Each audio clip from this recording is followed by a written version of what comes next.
Sister വേണ്ട, ഒരു ചായ പറയട്ടെ? ചായ വേണ്ട, ഒരു മിനറൽ വാട്ടർ തരുമോ?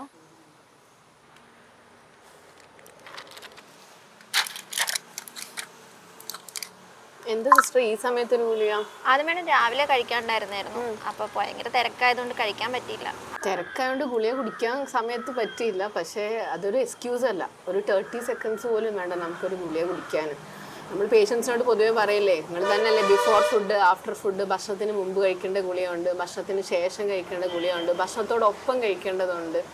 അപ്പോൾ അതിനൊക്കെ അതിൻ്റെതായ ഇമ്പോർട്ടൻസ് ഉണ്ട്. നമ്മൾ കഴിക്കുന്ന ഭക്ഷണവും ഇതിൻ്റെ ഡൈജഷനും ദഹനവും തമ്മിൽ വ്യത്യാസപ്പെട്ടിരിക്കും. അപ്പോൾ നമുക്ക് ഗുളിക കറക്റ്റ് രീതിയിൽ നമ്മുടെ ബ്ലഡ് ലെവലിൽ എത്തൂല. നമുക്ക് ഓരോരോ രോഗങ്ങൾക്കുള്ള ഗുളികകൾ അതാത് ടൈമിൽ അതാത് രീതിയിൽ തന്നെ നമ്മൾ കഴിക്കണം. ഇപ്പോൾ ഒരു ബീഡി 2 നേരം ഒരു ഗുളിക എന്ന് പറഞ്ഞതിൻ്റെ അർത്ഥം എന്താണ്? 12 മണിക്കൂർ കൂടുമ്പോൾ ആ ടാബ്ലറ്റ് നമ്മുടെ ബോഡിയിൽ എത്തണം എന്നാണ്.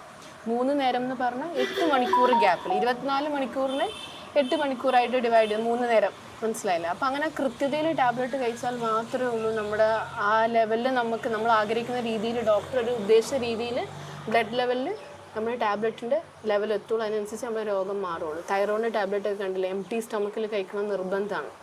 ഭക്ഷണത്തിന് ശേഷം കഴിച്ച് കഴിഞ്ഞാൽ അതിൻ്റെ എഫക്റ്റ് ഉണ്ടാവില്ല. അപ്പോൾ നമ്മൾ പിന്നെയും TSH ഒക്കെ ടെസ്റ്റ് ചെയ്യുമ്പോൾ കൂടുതലായിട്ട് തന്നെ ഇരിക്കും. അപ്പോൾ അതാത് ടാബ്ലറ്റ് അതാത് സമയത്ത് കഴിക്കണം. ബിഫോർ ഫുഡ് എന്നുള്ള ബിഫോർ ഫുഡ്, ഭക്ഷണത്തിന് മുമ്പ് തന്നെ കഴിക്കണം. ആഫ്റ്റർ ഫുഡ് എന്നുള്ള ആഫ്റ്റർ ഫുഡ് തന്നെ കഴിക്കണം. ഭക്ഷണത്തോടൊപ്പം അതാണ് കൃത്യത വേണം. നമ്മൾ വിചാരിക്കുന്ന പോലെ ഒരു നേരം ഒരു ഗുളിക ഒരു ഡോക്ടർ ചെയ്താൽ ഇപ്പോൾ ഏത് നേരമായാലും കഴിക്കുക, അങ്ങനത്തെ ഒരു കൺസെപ്റ്റ് മാറണം കേട്ടോ. എന്നാലും നമുക്ക് ആ ഗുളികയുടെ എഫക്റ്റ് കൃത്യമായി കിട്ടുള്ളൂ. ഓക്കെ.